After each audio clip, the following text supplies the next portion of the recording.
All right, hello and welcome to Introduction to Philosophy. So you should have already seen sort of the course intro that went over the syllabus and all that stuff. So now we're diving into the content. I'm beginning the course not with philosophy papers per se, but with some short fiction that has philosophical themes. And I like it because it's a good way to start exercising your brain in a philosophical direction before we get into some of the readings, which, some of them I find them all fun, but some folks find them a little drier. So today I'm going to discuss two of those readings. So hopefully you've had a chance to look at those. If not, try to read them as soon as possible. So the first is by Terry Bisson. It's called "They're Made Out of Meat." Sorry, "They're Made Out of Meat?" ? And if you read it, it's sort of a dialogue between two beings that it is revealed seem to be like aliens visiting our planet.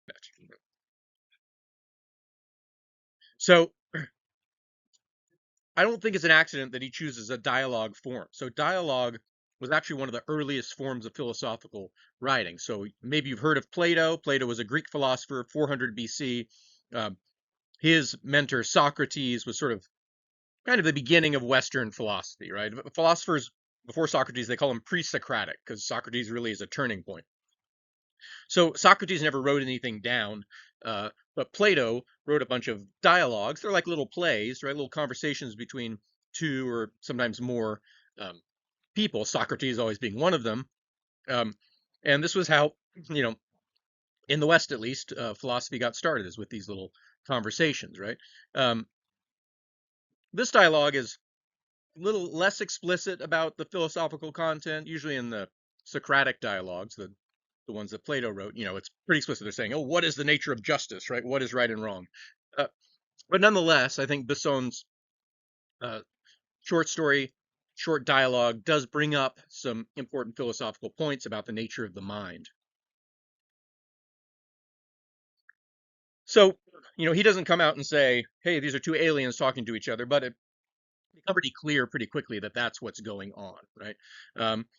So they're talking about a race of beings that they've brought on board their spaceship, and they've checked them out and probed them. And they're surprised to find out that these beings are made completely of meat, right?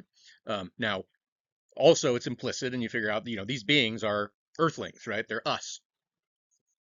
So they say they're shocked by this, right? That's not we'll get into it, right? That it's why it's surprising to them. So, but they brought some humans up to their ship, checked them out, and they said, "Geez, they're like meat all the way through, bones and skin and everything, but they're that's all they are, right? They're made out of flesh." And they say, but at first they say, well, the whole reason we came to this planet is because we got radio signals, right? So we could tell, oh, some intelligent beings are on this planet. Like, how did these lumps of meat send radio signals? And the other one says, well, they have machines, right? They built these machines, but the machines aren't the intelligent beings. It's actually the meat beings that make and control the machines, right? And they're like, wow, that's puzzling. Right? The aliens really seem to have trouble comprehending the concept of like sentient. Sentient means just intelligent, right? Able to think, thinking meat, right? They say, well, we know of some races of beings, intelligent beings that go sort of through a meat stage, right? And, maybe like a caterpillar becoming a butterfly or something, but then eventually, they have like plasma brains or meat bodies and plasma brains or something like that. But they've never heard of an intelligent being completely made of meat, right? The brain itself, the thinking part, is what does the thinking, right? The thinking part, the brain is meat. It's all meat all the way through. And here's a couple quotes from the dialogue. They say, "Thinking meat, you're asking me to believe in thinking meat?" And the other creature says, "Yes, thinking meat, conscious meat, loving meat, dreaming meat. The meat is the whole deal. Are you beginning to get the picture, or do I have to start all over?" So the other creatures just can't seem to comprehend this, that you could have an intelligent being with a brain made of meat. So, once the one alien convinces the other, yeah, they're just meat all the way through and they're somehow intelligent, they begin discussing, well, why did these beings send the radio communications in the first place? And the answer is, well, they wanted to find other intelligence in the universe and then communicate with it, right? We have a program, I don't know if you're aware of it, it's the SETI program, where we do send radio signals out into the universe, hoping to hear back from, intelligent aliens. Um, so these aliens then sort of discuss what it must be like for a meat being to communicate, right? Um, and the one explains to the other, yeah, well, what they do is they push air through their meat flaps, right, their lips, and in their throat, and it's all made of meat, and they make these meat sounds, and that's how they talk to each other. Um, and the two aliens say, look, that's just too gross. We're not gonna go talk to these meat people and listen to their meat sounds. Um, we're just going to pretend we never found them and we're just going to move on, right? Um, and, quote, they say, imagine how unbearably, how unutterably cold the universe would be if one were all alone. And that is it's for humans, at least so far, right? We seem to be all alone in the universe uh, as far as intelligent beings go. Um, so maybe it's because we're just too gross to these other intelligent beings, right? Or it's too shocking or unbelievable that you could have intelligence come from, right? Just pure flesh. But this is the situation with humans. It's when you think about it this way, it's astounding, shocking, right? How did dreams and love and feelings and meaning come out of these sort of natural bodies that just um, uh, are made of meat? So one interesting thing about this is that it makes sense to us, right? You can read the story and understand it and say, oh, yeah, I could see how someone would be shocked uh, that our intelligence comes from a meat brain, right? So this brings up an important point in the philosophy of mind that we'll get to later in the class, which is um, if this is conceivable, right, then it doesn't seem that minds are just identical to brains, right? For two things to be identical, right? So, for 2 + 2 is 4, right? Circles just are round uh, shapes, right? It's sort of inconceivable to think of like a square circle, right? But it's not inconceivable to think of a alien with a different sort of mind, or a robot with a silicon mind, or a soul, that my soul will go to heaven and I'll have a mind up in heaven without any body at all. All this stuff is conceivable, which, as we'll see, tends to suggest that minds aren't identical to brains, right? And part of what this story does is illustrate that, right? By by telling a story that is conceivable. It's reading the story, you're not confused, like this is a square circle, right? You're like, oh, this makes sense. So we'll get into that in more detail later in the course, and some more detailed philosophical arguments about conceivability and possibility and all this stuff, identity. Um,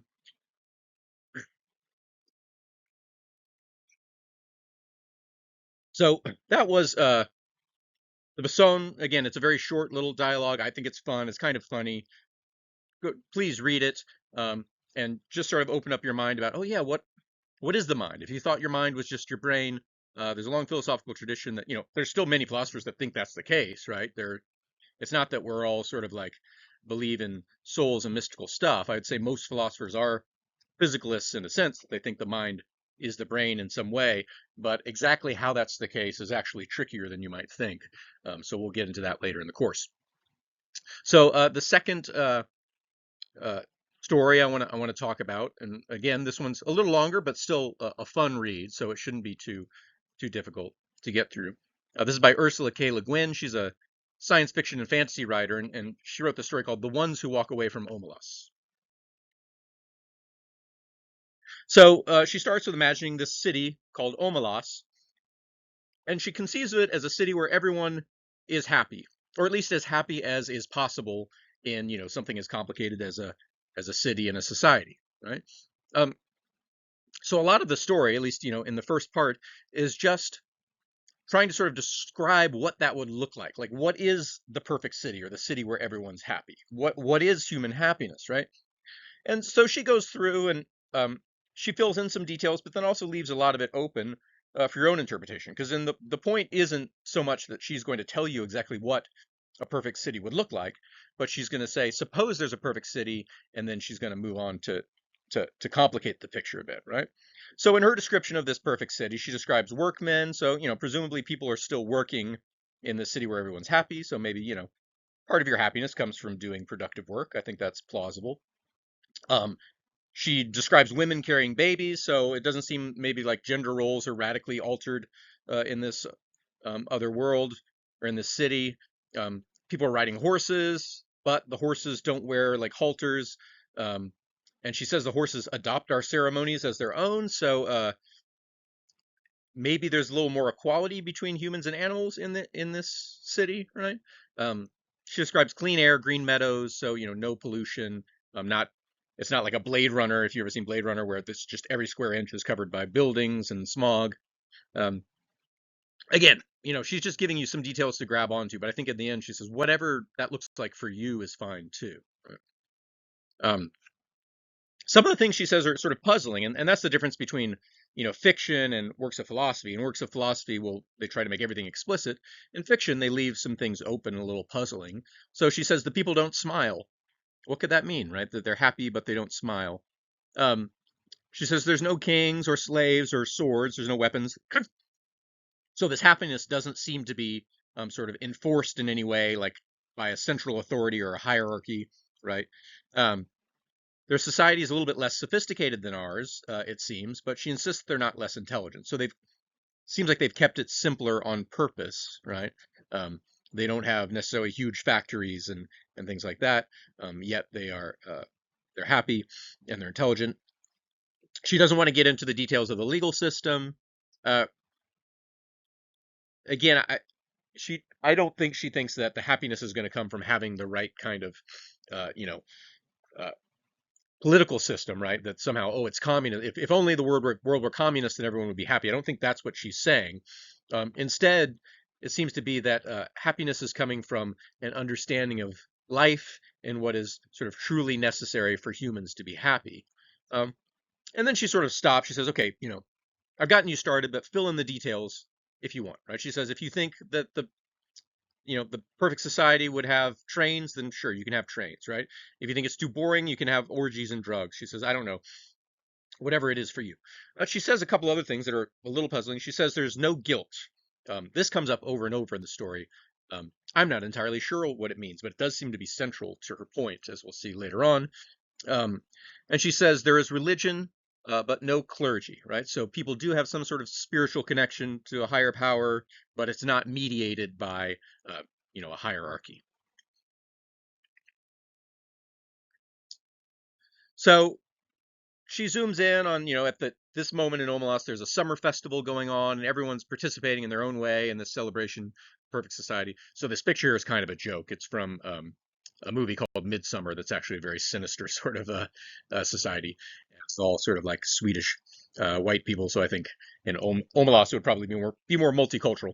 Um, but anyways, in the summer festival, everyone's participating in their own way in this celebration of their perfect society, right? It doesn't seem like the details are particularly important. Um, I don't know, she spends a lot of time deciding what, the sex life of these people would be. It's not super important for us to get into in this lecture, but I think she's saying, look, here's a little thought experiment. Sketch it out for yourself what the perfect society would be. It doesn't really matter too much what the details are. So then she moves on to the catch, right? So we've got this perfectly happy society, but in the basement of one of the buildings is this windowless room with a single locked door, right? It has a dirt floor, a few old mops. The room's about the size of a standard jail cell, and in the corner of this room sits a young child. She says the child looks like it's about 6, but it's probably more like 10 and sort of underdeveloped. It's, quote, feeble-minded, and she says either from birth or through neglect. It's not clear. The child is afraid of the mops across the room, so sort of sits huddled in constant terror in the opposite corner. Um, and at random intervals, someone opens the door, gives the kid its daily bowl of cornmeal and water, and walks out. Right. So seems like a horrible existence for this child, right? For sure. You know, whatever. You can imagine worse torture, but it's about as bad as it could get. Okay. When the person arrives to feed the child, they never speak. Sometimes the child will beg to be freed. The person never answers. There's even more graphic details in the story. I'll spare you some of them. You can read the story yourself. But clearly, this child's life is a horror, right? And its imprisonment is clearly deliberate. So why, right? In this perfect society, why is there this one ugly, terrifying secret going on. Well, um, in some sort of unexplained way in the story, the happiness of the people of Omelas depends on this child's being imprisoned. Um, she doesn't explain what that connection is, right? But she just says this is the case. So sometimes people, they they learn of this. It's not a secret, right? They want to see the child, and you're allowed to see the child if you want. Others would rather not see it. Um, when you become old enough as like a teen, uh, your parents explain the situation to you. They say, look, we have this wonderful society. There is uh, this child, right, that we keep locked in a basement, but it's necessary for our happiness. If you want to see the child, you can, right? Um, Now, anyone who hears this and then goes to see the child, even if it's explained to them, they're always shocked and disgusted, right? So these people have normal human emotions, right? It's for any human, it's painful to see a child in torture like that, right? And they want to help the child, but they also know that they can't because they've been explained to them that our whole society hinges on this, right? It would end the happiness of Omelas by somehow introducing guilt. Again, uh, this notion of guilt comes up over and over. What does that mean? Do these people not feel guilty when they see the child? Apparently not, but to free the child would somehow produce guilt. I don't have the answers to this. If you do, I'd be curious to hear about it in your response papers or in the discussion posts. So, how do people react, right? They've become old enough to learn this secret. Maybe they even go see the child um, afterwards, and they're shocked and disgusted like any human would be. And afterwards, they are disturbed, right? They brood on it, sometimes for weeks, about how unjust this all seems. And then most of them come to some sort of resolution. They tell themselves, well, look, even if we freed the child, at this point, they're too sort of far gone, sort of mentally and physically, to have a normal life. Um, and, it sort of balances out, right? The greatest happiness for the greatest number, right? It seems to sort of add up to them in some way. It also sort of deepens their own sense of value, um, their awareness of how bad life could be, or the complexity of the whole thing informs their art, uh, makes them love and appreciate and treat their children better. And they conclude something like, well, you can't have the good without the bad, and so that's the bad, but we just have to put up with it. Something like that. That's what most people do, right, in Omas. And they come to terms with it and they go on with their happy existence. But every once in a while, right, a youth who's been explained the situation goes to see the child. Um, they go straight from that cell away from town. And they don't return home to brood and rationalize. They don't return home at all. They just begin walking, right? So they go in various directions. Sometimes they go to the mountains, sometimes they go to the plains, but they leave Omelas and they never return. They don't know where they're going, but these people seem to know. So um, I'm curious, what you think of this story. Again, it's sort of interestingly ambiguous, leaves lots of room for interpretation. So, post what you think in the discussion. I want to point out one way that it resonates with our course. Later on, we're going to talk about ethics and uh, more specifically meta-ethics, which is theories of what is the nature of right and wrong. So it's not just, is abortion right or wrong, but like what is right and wrong in general, right? And there's two main theories I think that are the most popular. One is called consequentialism, one's called deontology. So consequentialism is the view that what makes an action good is its consequences, right? So if I do something and it makes people happy, it was a good thing to do. If I do something and it causes people pain and unhappiness, then it was a bad thing to do, right? And in general, do stuff that creates the most happiness for the greatest number of people. Um, Deontology is the view that no, there are moral rules that cannot be broken, even if it makes the most people happy, right? Um, I don't know if you ever heard of trolley problems before. We'll bring them up, right? But the idea is, uh, you're standing on the track, right? And there's a train headed, and there's five people tied to the track, and it's going to run over these people and kill them. But you could pull a lever and switch it onto another track where there's only one person tied there, right? And would you pull the lever and have the trolley kill one person instead of five? And there's different ways you can set up the scenario to test your moral intuitions in different ways. But in general, people say, well, yeah, if you could save five lives and kill one person, then I guess you should, kind of thing. Um, but then also, if you describe it other ways, the other part of our brain kicks in and says, no, you can't do that, even if it would save a bunch of lives, right? So we kind of have these two parts of our brains warring against each other. we're kind of consequentialists, but we're also deontologists.